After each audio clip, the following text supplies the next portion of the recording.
Estamos en la casa de familiares y bueno, empiezo agradeciéndote por tu tiempo, por tu compartir tus historias.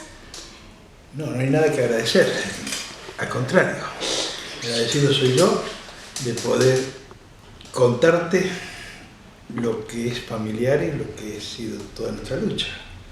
Y es una forma más de lucha contar. Así que no, el agradecimiento es al revés, nuestro hacia vos. Bueno, entonces, ¿quién es Gustavo y cuándo usted empieza en todo este tema, no? Bueno, yo empiezo a militar en el año 70, 71. Primero comienzo en organizaciones barriales cerca del peronismo, pero porque no encontraba al famoso PRT. Yo quería pertenecer al PRT, quería estar dentro del PRT, pero en el barrio no estaba y no sabía dónde encontrarlo. Mientras tanto, comienzo con la gente del peronismo de base, pero siempre con la idea de estar en el PRT. Hasta que se produce el 22 de agosto del 72, los asesinatos la fuga y asesinatos de los combatientes de Trelew. Y ahí me decido sí o sí que tenía que ingresar a leer. Y ingreso a leer. Desgraciadamente milito muy poco tiempo porque enseguida caímos presos. Allá en mayo del 73, ya somos detenidos junto conmigo 2 compañeros más. Y bueno, uno muere dentro de la cárcel, el otro sale después de 8 años más o menos, con la salida de acción a Suecia, y yo sigo preso hasta fines del año 82, y salgo con libertad vigilada. Libertad vigilada era una libertad que salía, pero tenía que presentarme al principio todos los días y después una vez a la semana en el departamento de información, o sea, de DOCS, a afirmar que estaba instalado y no podía salir de ese ejido municipal. Y durante esos 10 años, los que nos apoyaban permanentemente fue justamente familiares, que en aquel momento eran familiares de detenidos gremiales y presos políticos, de la cual formaba parte mi padre. Mi padre me apoyó y me siguió durante todos estos 10 años, militó hasta el día del golpe. Después del golpe ya siguió militando, pero la represión fue muy grande, detienen a toda la comisión de familiares, él se salva porque llega tarde ese día de reunión, pero ve cuando está llevando a los compañeros de él y ve que está solo. Entonces, con gran dolor de él, abandona hacia la organización. Luego la organización vuelve a convocarlo, pero él ya estaba cansado, ya estaba bastante viejo. Entonces dice, no, ahora que ya vaya otra gente a pelear. Si bien no me abandonó nunca, pero ya no tuvo familiares. Bueno, yo salgo en el año 82 y mi idea fue tratar de encontrarme a mí mismo, por un lado. Es decir, yo había sido detenido a los 23 años, salgo a los 33, casi 34, y no sabía realmente si lo mío era un convencimiento total o si había sido una cosa de la juventud. Mi compañera, nosotros la habíamos conocido en la cárcel, apenas salí, ella salió unos años antes que yo, en libertad. Cuando salimos enseguida los casamos, enseguida vinieron los hijos y había que trabajar sí o sí y tratar. Pero era fundamentalmente saber qué es lo que uno buscaba, si era realmente con visión o había sido una cosa de la juventud. Y ese duelo me llevó varios años. Y ya en el 74 empezamos a juntarnos, compañeros fundamentalmente expresos, queríamos algo diferente, estaba toda la época del neoliberalismo de Menem, y veíamos que esto iba cada vez peor,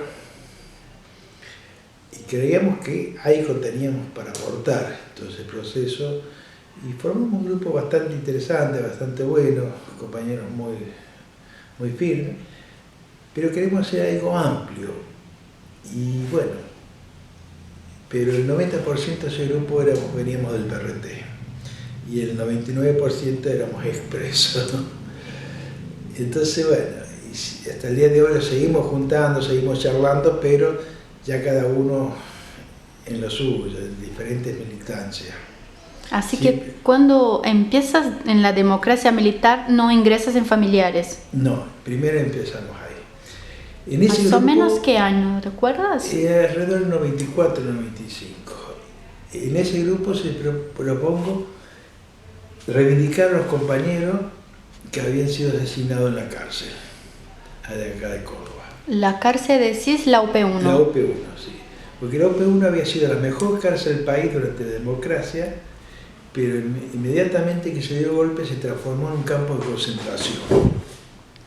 Ahí el general Cerciaín, que desgraciadamente murió impune, porque no murió antes de ser enjuiciado, él ingresó a la cárcel y los comunicó que estábamos todos condenados a muerte. El nombre de él y el nombre de Chacal. Chacal era el nombre que se decía Menéndez, que era el jefe del tercer cuerpo de ejército. Si bien ya había matado compañeros adentro de la cárcel, a partir de ahí fue más sistemática la matanza y las golpizas eran permanentes. Unas golpizas durante mañana, tarde y noche, todos los días.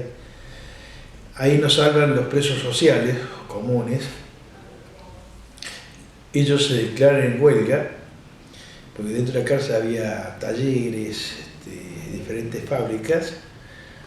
Entonces ellos se declaran en huelga argumentando que los gritos nuestros, los días de visita, asustaba a su visita y la visita dejaba de ir a visitarlos. O sea, su familia dejaba de visitarlos por el temor que causaban los gritos nuestros. Y que a la noche no podían dormir debido a los gritos nuestros cuando entraban a golpearnos. Eso nos favoreció muchísimo, porque a partir de ese momento los días de visita no éramos golpeados. Y a la noche tampoco. O sea que durante el día nos golpeaban, pero a la noche ya, para Dios, sabemos que dormimos tranquilos, que no éramos golpeados. Y eso es una deuda enorme que tenemos con los presos sociales, que fueron los más humanos que tuvimos ahí cerca en ese proceso. Y esos llamados criminales, peor cosa, eran los únicos humanos que tuvimos cerca ahí, que los ayudaron jugándose la vida, porque nos pasaban tabaco. Una vez organizó una fiesta de niños, juntaron el doble de golosinas que lo que le hacía falta, y eso fue todo en los pabellones nuestros. Entonces se jugaban la vida por nosotros ellos. Eso fue muy, muy importante para nosotros, una deuda que tenemos permanentemente con ellos. Y bueno, después, por las contradicciones mismas dentro de la Junta Militar, y ya se hacía público lo que estaba sucediendo. Está la famosa carta de Rodolfo Walsh a las juntas militares, donde ahí ya habla de los asesinatos que están sucediendo en la cárcel de Barrio San Martín en Córdoba. Entonces, y a nivel internacional permanentemente se iba denunciando lo que estábamos viviendo. Entonces se forma una contradicción entre el general Menéndez y el general Videla, que Menéndez era el jefe del tercer cuerpo y Videla el dictador de la tercera junta, de la junta militar. Entonces Menéndez de la opinión de que todos teníamos que morir. Y Videla, por sus relaciones internacionales como presidente del otro, era el que mayor costo político a través de cada muerte nuestra pagaba. Entonces logra levantar la cárcel de acá y trasladarnos en 2 traslados en Buenos Aires de Devoto, y a los hombres nos trasladan fundamentalmente a Sierra Chica y a La Plata. Bueno, y así los van llevando, después vamos circulando por varias cárceles diferentes. Yo salgo en libertad el Día de la Madre de 1982, que era alrededor del 16 de octubre, el Día de la Madre. Salgo con libertad con una que se llamaba libertad vigilada, donde uno se tenía que presentar al principio todos los días a firmar al Departamento de Información o D2 que estaba ahí, y no podíamos salir del circuito de la ciudad. Por cualquier motivo teníamos que pedir con anticipación una autorización, que siempre era denegada. Yo me caso en ese momento, pido autorización para salir de viaje de boda, que era una tradición, no se me da, así que nunca hicimos viaje de boda. Y bueno, pero bueno, traté de mantenerme alejado de todo lo que fuese política, que fuese todo eso, hasta el año 94, que empezamos a juntarnos, a hablar y lo otro, y ahí hago la propuesta de reivindicar a los compañeros que habían sido asesinados en el E2, que prácticamente estaban olvidados. ¿Ese grupo tenía algún nombre o era No. un grupo de amigos que se juntaba? Todos nos decían los expresos. Nosotros decimos, no somos expresos. Somos expresos, pero no representamos a los expresos, decíamos. Todavía no había asociación de expresos ni nada. Creíamos que teníamos algo para aportar, algo para contar, pero queríamos hacerlo desde la política llana, sin la carga o el título, la chapa de expreso. Pero bueno, todo el mundo lo conocía como los expresos en ese momento. ¿Y qué vosotros reivindicaban? Nosotros reivindicamos la democracia popular.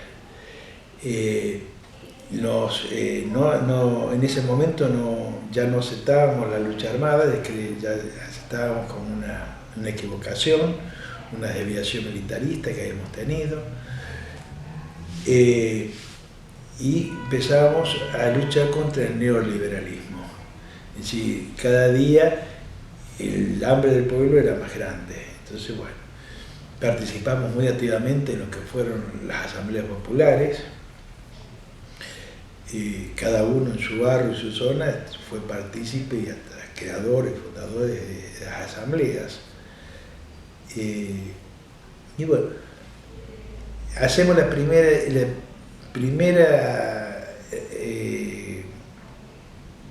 reivindicación de los presos, que consistió en colocar una placa con los nombres de cada uno de ellos y una frase que decía algo así como reconstruyamos la memoria para vergüenza de sus genocidas y grandeza de los caídos, algo así decía la placa, dice, mejor dicho, la placa.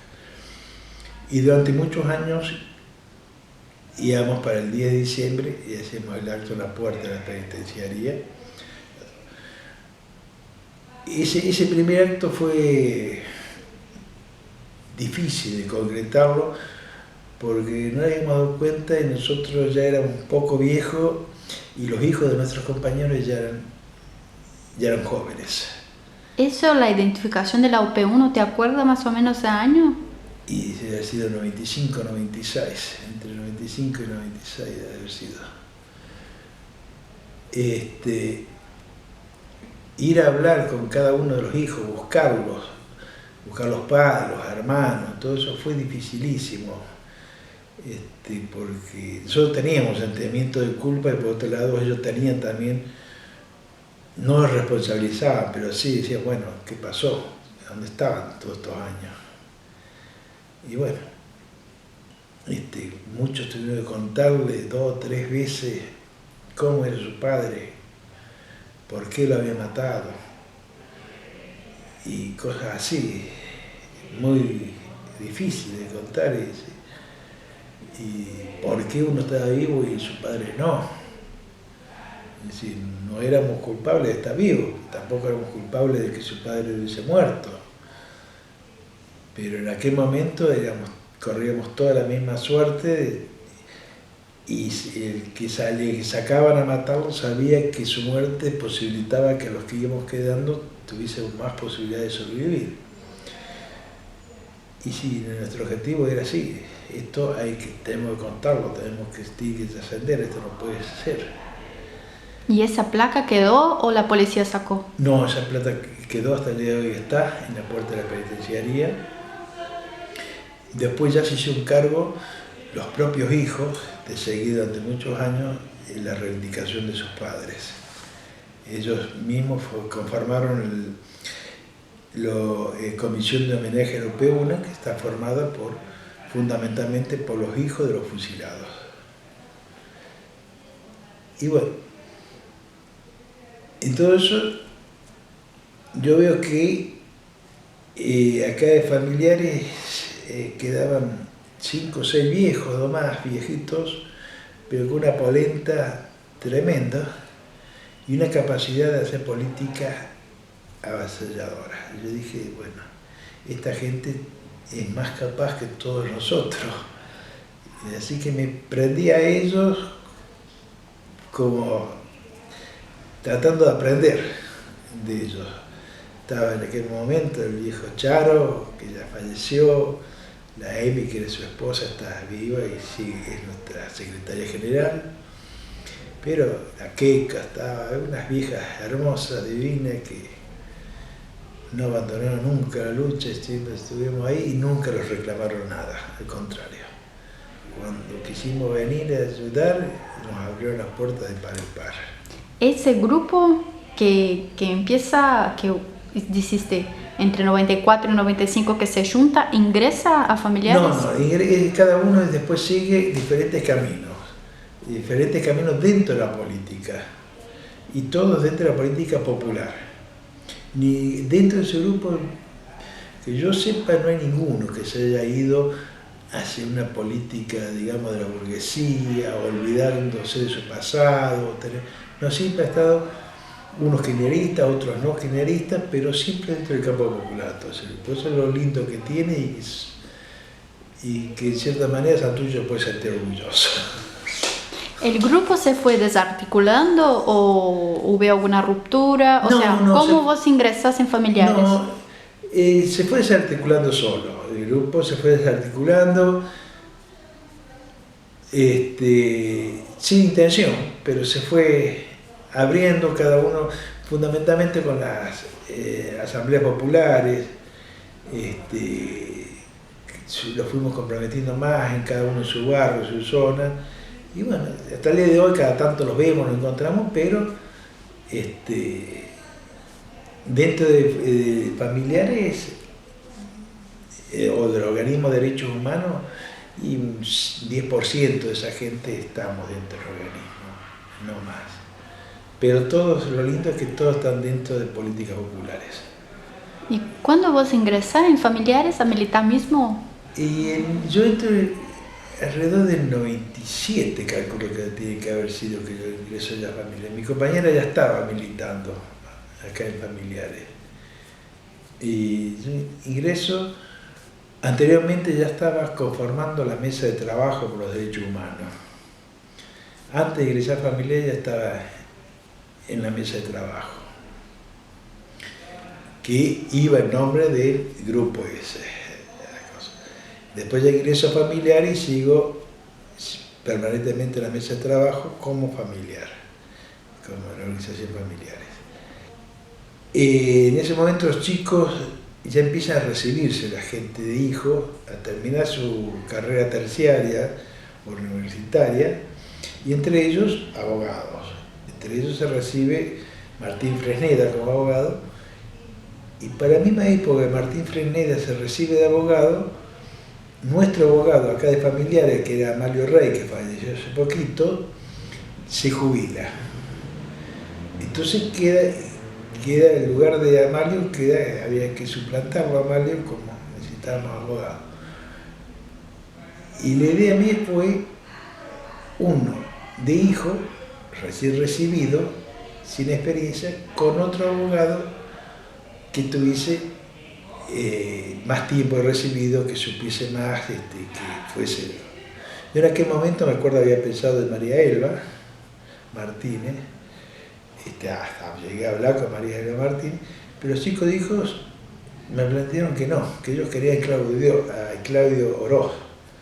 Y yo hasta ese momento no lo conocía a Claudio Oroz, si bien había sido de Juventud Guevarista, de Claudio Oroz, no lo conocía. Lo conocía y bueno, si ustedes tienen confianza, bueno, tuvimos una reunión con María Elba, Claudio y cosas. Y bueno, la posición de uno y otro nos pareció más correcta en ese momento, la posición de hijos, de ser Martín Fresneda y Claudio los abogados de los dos organismos. Porque Hijo siempre estuvo con nosotros, la organización Hijo siempre estuvo con nosotros, prácticamente desde que se fundó estuvo en las casas de familiares, siempre por suerte siempre supimos trabajar con peleas, menos peleas, pero siempre ahí llegando a conclusiones y pudiendo hacer cosas juntos. A pesar de la diferencia generacional que siempre crea roce, no es fácil de salvar, pero bueno, yo creo que la organización Hijo le ayudó mucho a familiares y viceversa. Familiares también ayudó muchísimo a Hijo. Y bueno, por iniciativa de Claudio y de Martín, empiezan a plantear la necesidad de una ley de la memoria, que no existía en ninguna parte del país. Y empiezan a desarrollarlo, se contactan con los diferentes gente de aquel momento, y que hoy es gobernador de Chiaretti, en aquel momento era vicegobernador de la primera gobernación de la Sota, él era vicegobernador, y más otros legisladores de ese momento, en cual se podía uno apoyar y se empieza a desarrollar esa ley. Pero la iniciativa real fue de ellos dos que metieron pila, laburaron y lograron cosas. Nosotros los apoyamos permanentemente, pero el motor real fueron ellos e Hijos. Hijo estaba más empapado que nosotros en todo eso y fue cosa.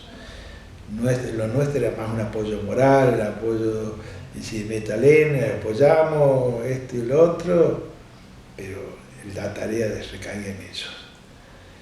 Y se logra la primera ley del país de la memoria.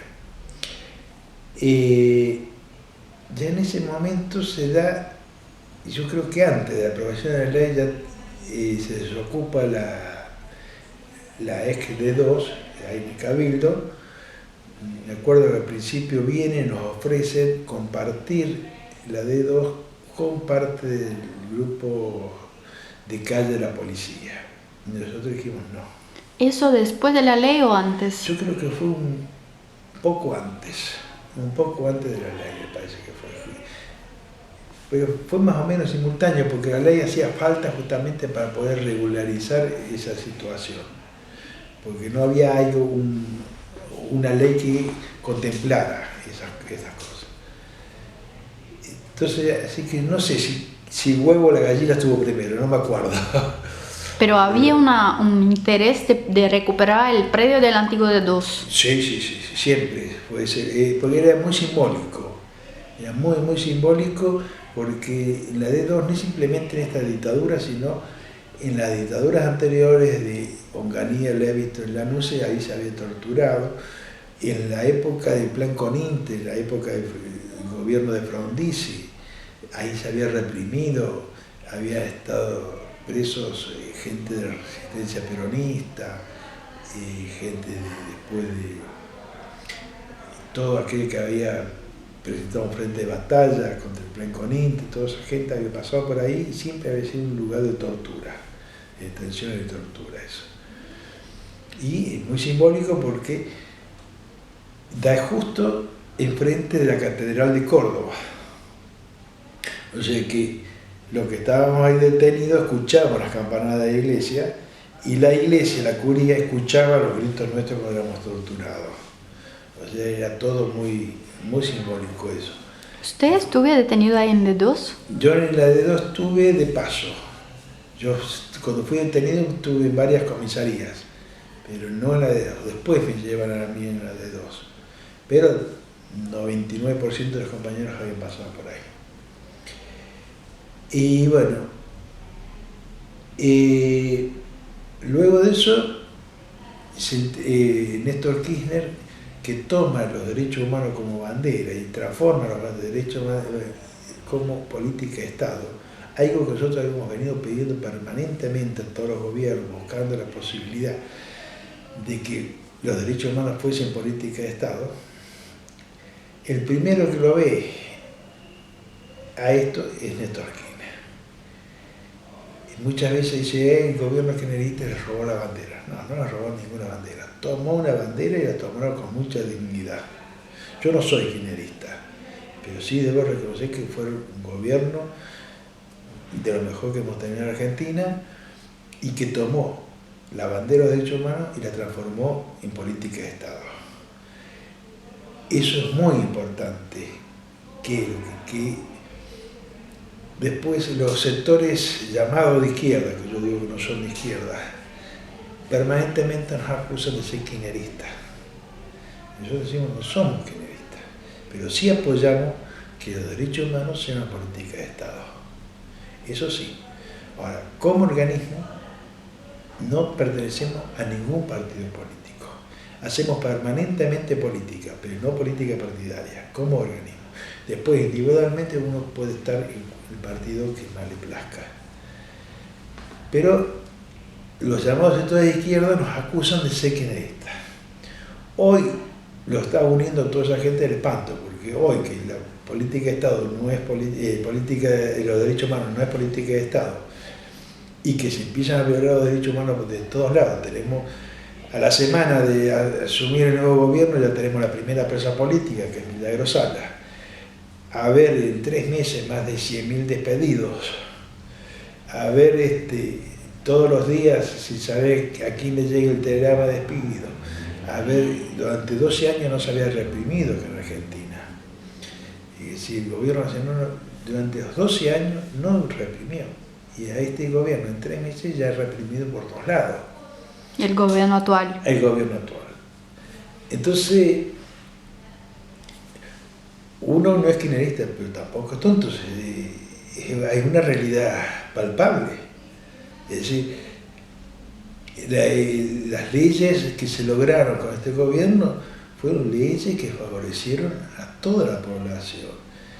Es decir, los homosexuales, lograr la ley de casamiento igualitario, es decir, no fue que se la regalaron, fue la misma militancia de ellos. Yo me acuerdo que yo acompañé varias marchas de ellos y yo decía, ustedes ya ganaron. La prueba no era la prueba de la ley, ustedes ya ganaron porque ya está en la sociedad, ya es parte de la sociedad. Pero yo creo que sería muy difícil lograrlo hoy con este gobierno. Con aquel gobierno era posible llevar adelante esta política. La ley de medios, que de un plumazo la borraron, o mejor dicho, tratan de borrarla, tampoco era una ley kirchnerista, fue una ley del pueblo que estuvieron 10 años discutiéndose en diferentes ámbitos. Pero ese gobierno que teníamos permitía el desarrollo de esas cosas. Luego, ellos tomaban, pero permitían que la sociedad misma se implicara y desarrollara y viera. Hoy, gracias a esa ley de medios, está citado el gobierno nacional por violación a esa ley, que tuvimos 10 años para desarrollarla. Es decir, la primera que se reivindica a los compañeros ahí asesinados dentro de la cárcel, con la ley de fuga, nos donan bonos contributivos y con eso la plata que recaudamos de ahí y logramos hacer una placa en mármol con los nombres grabados de cada uno de ellos y un librito muy chiquito en ese momento que se le puso el título Por la memoria, por la verdad, por un sueño. Y ahí algunos hijos o familiares de ellos, de los fusilados, algunos escribieron y otros no encontrábamos, pero sí le hicimos una pequeña reseña de cada uno de ellos. En ese primer libro no salían fotos, nada, porque no habíamos logrado conseguir la foto de todos. Entonces veíamos que era medio injusto presentar las fotos de uno y otros no. Aparte de las pocas fotos que habíamos conseguido no eran de buena calidad, no se veía bien. Ya para el segundo año ya pudimos hacer mejor y ahí ya participa como ser familiares. Familiares aporta la edición del primer libro, ya con buena calidad, ya mejor diagramado, más amplio, con buenas fotos. Y esa fue creo que la segunda edición. La tercera edición la hacemos con tiempo latinoamericano, que se le vuelve a agregar más elementos, se va haciendo más. Y la última edición también la hacemos desde acá de familiares, ya mucho más completo, con el juicio de la verdad, con testimonio de nuestra abogada que era María Alba Martínez, y el abogado del juicio de la verdad que era Arroyo.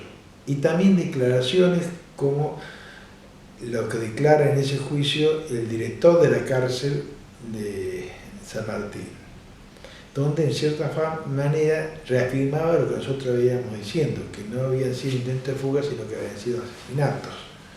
Y él lo reafirma en ese libro. Y ese libro está agotado y la idea nuestra es volver a imprimir ese libro, hacer otra edición, pero ya con el agregado del último juicio, donde fue juzgado la causa esta de la UP1, con las condenas y absoluciones de ese juicio. Ese es un objetivo que tenemos planteado. Y Gustavo, dentro de familiares, ¿cuándo vosotros, en cuanto a organización, empiezan a hablar sobre recuperar sitios? Fue una cosa, si bien siempre pedimos la D2, siempre pensábamos que la D2 era posible, pero no pensábamos que era posible los campos de concentración en manos de los militares. Medio nos sorprendió cuando Néstor Kirchner entrega la ESMA al Organismo de Derechos Humanos en Buenos Aires. Y ahí el mismo sobreviviente de acá de La Perla le solicitan a Néstor Kirchner La Perla. Y ahí se empieza a trabajar, y ahí viene la propuesta de hacernos cargo. No fue una posición unánime. Nosotros como sedes familiares proponíamos de que no simplemente las 4 garitas que son predios concretos del establecimiento de La Perla, sino de todo lo que era el regimiento de aerotransportada, que de esa manera nosotros desde familia planteamos que íbamos a poder autosustentarnos con todos esos terrenos. Pero familia quedó en minoría y ahí discutíamos entre familiares, abuelas e hijos. Y sí, lo fuimos por los seguros. La propuesta fue sobre el seguro, las 4 garitas que comprende la perla, y ya tenemos seguro, y lo otro es más inseguro, podemos perder todo. Ganó esa posición y logramos eso. Pero fue medio así, si no hubiese estado Néstor Kirchner, hubiese sido más difícil. Y desde el organismo buscábamos romper con las leyes de impunidad. Ese era el objetivo fundamental en aquel momento nuestro. Es decir, estaban las leyes dictadas por Alfonsín y por Menem, de punto final, obediencia debida e indulto, y por lo tanto no se podía juzgar a los militares. Entonces buscamos los requisitos que quedaban para ver cómo poder desarrollar los juicios. Nos abrió un poquito una mirilla, digamos, el que después fue ministro de la Corte Suprema, Zaffaroni, que nos orientó para qué lado teníamos que buscar. Todavía estaban las leyes. Y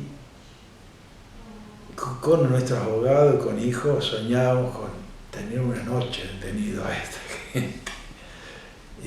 Y bueno, ese el objetivo más que los sitios era eso, romper con las leyes de impunidad.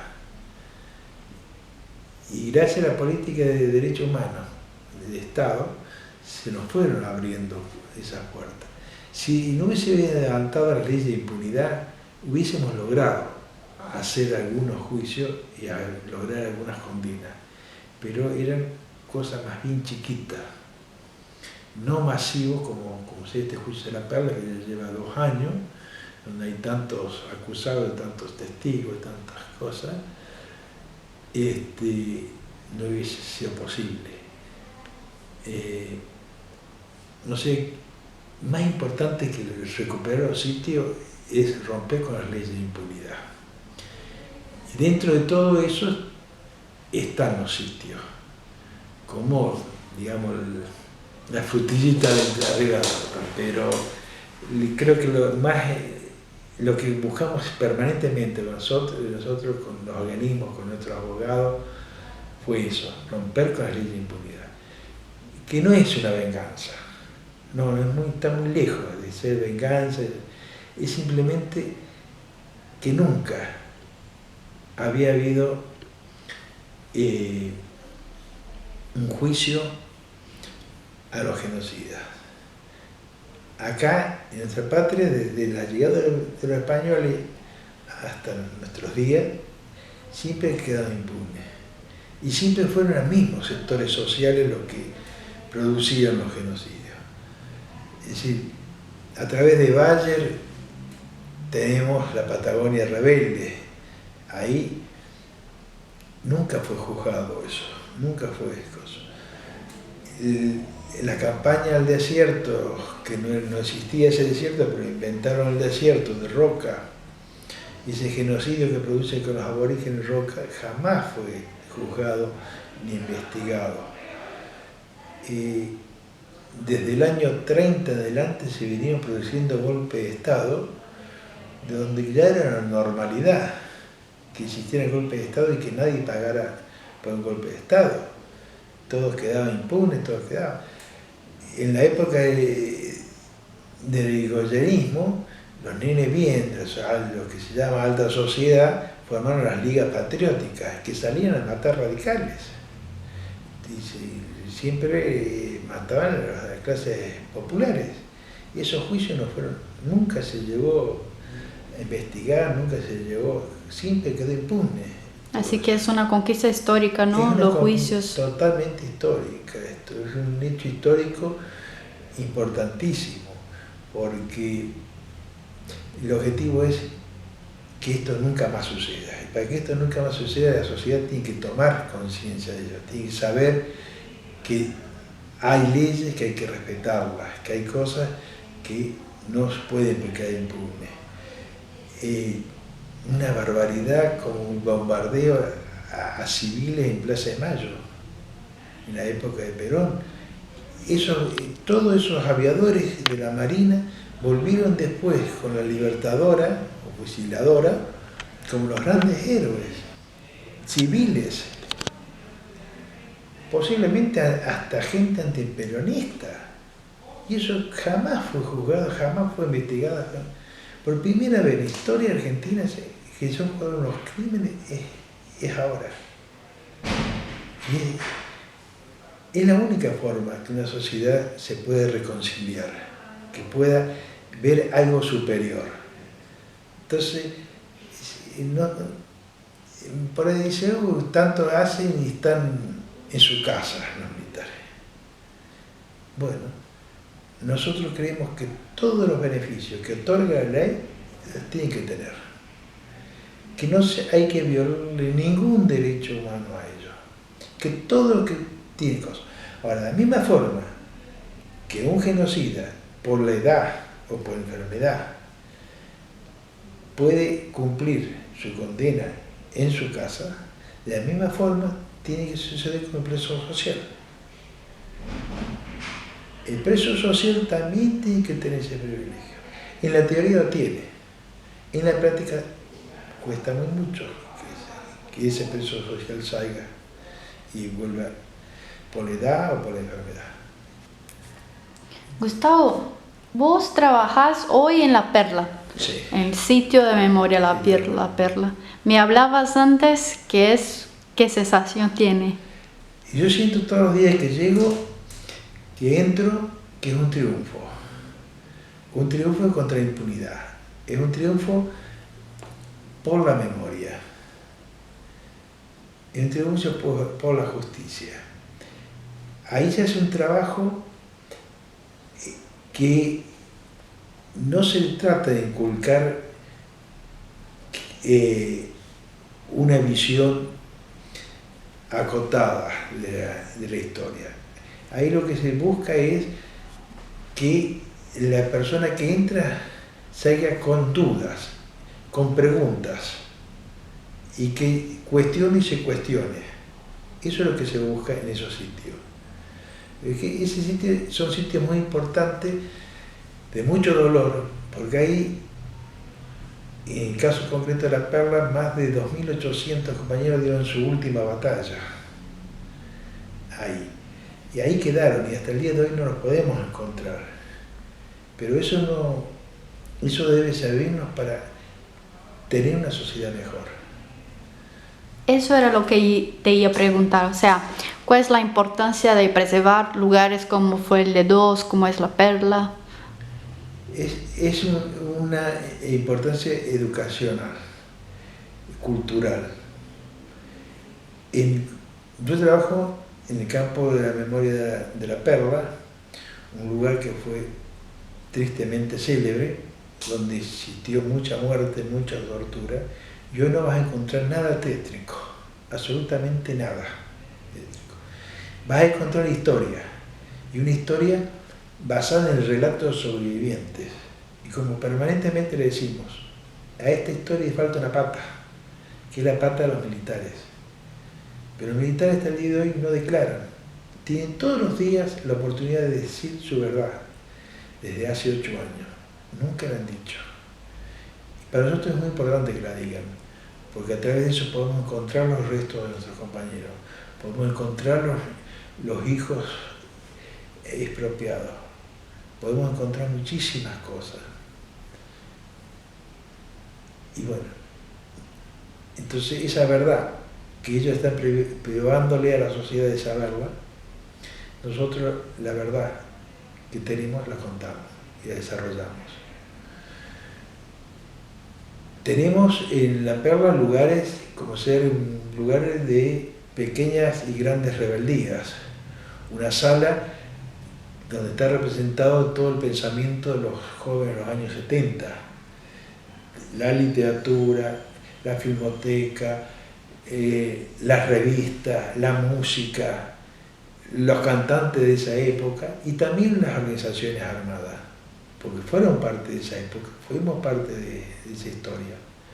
Y ahí están, tanto los materiales escritos del PRT-R como las revistas de Montonero, como la revista de Revolución y Cristianismo, como el pensamiento de Mao, diferentes cosas, o sea, todo lo que en aquella época tenemos desde Citarrosa, Joe Baez, los Beatles, la Coca Charlie, porque es todo lo que representaba esa época.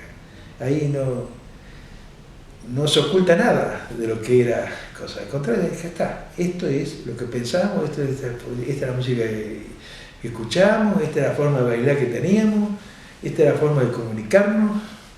Está. Y la Perla también fue una reivindicación de vosotros, ¿no? Hacían marchas hasta la Perla.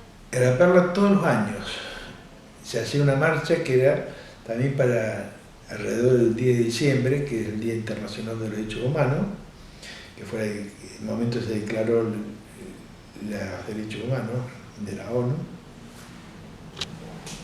Bueno, sí, la marcha se hacía desde acá, desde el ala, nosotros le llamamos el ala, la plazoleta, que hay un ala delta, y se caminaba hasta aproximadamente la Perla, el campo de la Perla. Aproximadamente porque unos años nos paraban antes, otros se dejaban llegar hasta la entrada, pero siempre, nunca pudimos pasar de la entrada. Y siempre se colocaba una placa, un monolito, hasta llegamos a plantar un árbol por cada, plantamos, me acuerdo, unos 30 árboles simbolizando a los 3.000 desaparecidos, 30.000 desaparecidos en el país. Y bueno, todo eso, antes de volver de la Perla, ya era destruido por los militares. Era sacado, ni siquiera los árboles, que era una cosa totalmente que hubiese sido hasta útil a ellos. Es decir, todo era borrado, sacado, y se armaban, salían una guardia pretoriana, armados hasta los dientes, se ponían como si fuesen un combate, y éramos, fundamentalmente eran unas 30 viejas de 70 años que tendrían en ese momento, y después la generación mía, y después los chicos de hijos, y bueno, ellos se armaban, salían como si fuesen a enfrentar a un ejército invasor. Y bueno, todos los años hacíamos eso, y ya en los últimos años a las viejas ya las llevábamos en auto, porque ya no, eran como 15 kilómetros que se caminaba, ya como ahora en las marchas. Ya las viejas las hacemos que hagan la primera y la última parte de la marcha. Pensé que hay viejas como Sonia Torres que se camina toda la marcha. Amy Dambra es la primera vez que no camina toda la marcha este año, todos los años anteriores, cosa que para ellos también es un golpe, no puede hacerlo, pero ya no dan las piernas, ya se da. Y bueno, así hasta que, gracias a la política de Estado de Derechos Humanos, se entrega ese predio de los derechos humanos. Toda la política que se lleva dentro de ese predio, como en los otros dos predios de la memoria, Este 2 y el Campo de Rivera, son regidos por la Comisión de la Memoria, que se funda con la creación de la Ley de la Memoria en Córdoba. Y eso rige hasta el día de hoy. Y bueno, en el año, hace 8 años atrás más o menos, estando de gobernador el actual Micharetti, o sea, el mandato anterior, crean la emergencia carcelaria, porque las cárceles eran muy viejas y había muchos presos. Entonces crea esa ley de emergencia y disponen venderse, desocupar y vender la cárcel de encausados, la cárcel penitenciaria de Barrio San Martín, la cárcel de Río Cuarto y 10 o 15 comisarías. Todo un emprendimiento inmobiliario eran esos. Y ahí yo me paro y me opongo a la privatización de lo que es la OP1. eso me acarrea que salen a decir que yo era un tipo que rompía los acuerdos, que esto y lo otro. Por suerte tuve que compartió la misma opinión que yo, Vitín Baroneto, que era director de Derechos Humanos de la Municipalidad. Y bueno, desde aquel momento hasta ahora vinimos peleando de diferentes formas. Y la gente que en aquel momento se había opuesta a la posición nuestra se fue acercando, fue reconociendo que estaba equivocada. Y hoy logramos que el 80% de lo que nosotros pedíamos lo logramos. Que en primer lugar que no se privatizara esas 6 hectáreas, que esas 6 hectáreas quedaran para el barrio, para desarrollar y beneficiar a la gente del barrio, que los pabellones emblemáticos donde habíamos estado nosotros, más importante, consideramos que era el 14, que había estado las mujeres, el 6 y el 8, más el pabellón 9, quedaran en pie. Que ahí se formara un centro de memoria. Al principio pedíamos todo a la cárcel, cuando empezamos. Después fuimos viendo, diciendo que veíamos que pasamos por diferentes etapas. La última etapa, que fue los últimos años, ya empezaron a demolerla. Vitín Baroneto encabezaba y yo y otros más firmamos un recurso no me acuerdo cómo se llama, estos recursos judiciales, sabiendo que eso tenía patitas cortas, pero bueno, que frenaba momentáneamente la demolición, hasta cosas. Ahí conformamos la mesa de trabajo del barrio San Martín, donde está conformada por diferentes sectores. La iglesia, está representada por el cura del barrio, agrupaciones políticas, comunidad escolar, con los colegios, las directoras de la zona, con vecinos. Entonces ahí empezamos a ampliar, entonces ya ver que podía ser algo más que un centro de memoria.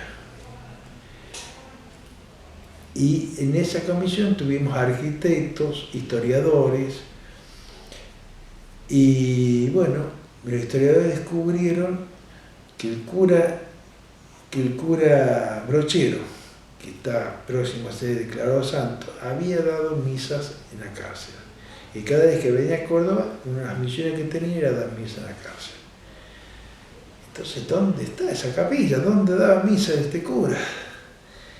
Y nos acordamos que cuando estábamos presos había un lugar que se llamaba Capilla o Tronera, que ahí iban la gente que había delinquido de la fuerza de seguridad y que por lo tanto no podía estar con los otros presos porque los otros presos, por el solo hecho de haber sido de fuerza de seguridad, eran sus enemigos naturales. Entonces iban a parar ahí. Pero nunca supimos por qué se llamaba Capilla o Tronera. Cuando dijimos, el único lugar que puede ser es a ese, la capilla. Entonces empezamos a pedir autorización para entrar, entramos y sí, era la capilla. El techo, toda la cúpula estaba impecable, las paredes estaban con los huecos, esos que no sé qué nombre tienen, donde se ponen los santos, los dioses, qué sé yo. Y bueno, o sea que el único lugar en pie, en todo Córdoba, donde había estado dando misa el cura Brochero era la cárcel. Y eso nos favorecía muchísimo. Entonces interesamos hasta al obispo de Cruz del Eje, que es el que está llevando adelante todo el asunto de la canonización del cura Brochero, al arzobispo de Córdoba, y así diferentes cosas. Un día con la gente de la cabalgata brocheriana hicimos un abrazo con más de 100 jinetes a la cárcel. Si bien las ideas políticas de uno y de otro son muy diferentes, teníamos un interés en común ahí que era preservar ese lugar. Bueno, todo eso nos fue favoreciendo y el gobierno nos hace una propuesta, nos convoca y nos propone, en primer lugar, la no privatización de las 6 hectáreas del predio de la cárcel, la no demolición de 3 de los 4 pabellones que estábamos pidiendo, que era donde habíamos estado detenidos y habían asesinado a los compañeros, más el lugar de la capilla, que al mantener la capilla sí o sí había que mantener los pabellones de abajo, que era donde habían estado presos el pabellón, lo de Coninte, del plan Coninte de la época de Frondizi, y los sótanos, que habían sido el pabellón de castigo de principio de siglo, donde estaban los grillos, más la parte de adelante, donde la administración de la cárcel, porque era del arquitecto italiano Taborini, que se lo está reivindicando porque ha hecho muchas obras importantísimas en toda la Argentina, y eso es una obra de él. Y los pabellones que se quedaban, los 6, 7 y 8, 8, 6 y 8, no, 14, 6 y 8 como espacio de la memoria. Entre medio de los dos, la única construcción que se haría, que sería vidriada, que sería un centro de informático, donde estaría toda la historia de la UP1, porque la historia de la cárcel no comienza y termina con los asesinatos del año 76, sino que es una cárcel del siglo XVIII, de fines del siglo XVIII, y donde se violaron permanentemente los derechos humanos. Ha habido motines sangrientos, ha habido de todo, es muy rica en historia. Y ahora va a ser un sitio de conciencia. De conciencia, todo eso. Que eso lo hemos trabajado con el propio servicio penitenciario. Y eso es importante. Ya no estamos solos, sino que sería ahí un conjunto con eso. Porque son ellos los que tienen ese material, porque ellos nunca tiran nada, ellos tienen todo. Así que es importantísimo mantenerlo.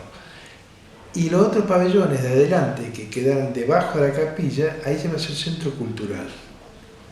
Para el barrio, que es fundamental, el barrio no tiene centro cultural, no tiene nada. En la parte delantera, que es toda la parte de Taborini, un centro cívico, donde ahí el barrio que pedía bancos, oficinas, para poder pagar impuestos, para esto, para lo otro, ahí lo va a tener. Va a ser un gran centro cultural. Un centro cultural. No va a haber emprendimientos privados, sino lo único que va a llegar a haber un café, como que la gente se siente. Y deportivo, porque también pedíamos la parte deportiva, porque los colegios de la zona no tienen dónde hacer deporte. Entonces ahí, bueno, el tanque de agua que hay, ahí se va a hacer las palestras para hacer escalar. Se van a hacer pistas de bicicleta, de bicicross, de patineta, todas esas cosas que ahí en el barrio no hay nada. Se va a hacer un sendero de casi 1 kilómetro para que la gente pueda ir caminar y mucho espacio verde. ¿Tiene previsión para cuándo va a ser todo eso? Está programado para el año 17. Lo importante, yo creo que se va a ir más allá del año 17, pero lo importante es que ya la decisión de no privatizarlo todo eso y transformarlo en eso. Bueno, Gustavo, te agradezco la entrevista y acá terminamos. Bueno, gracias a ustedes. Quiere ser de utilidad.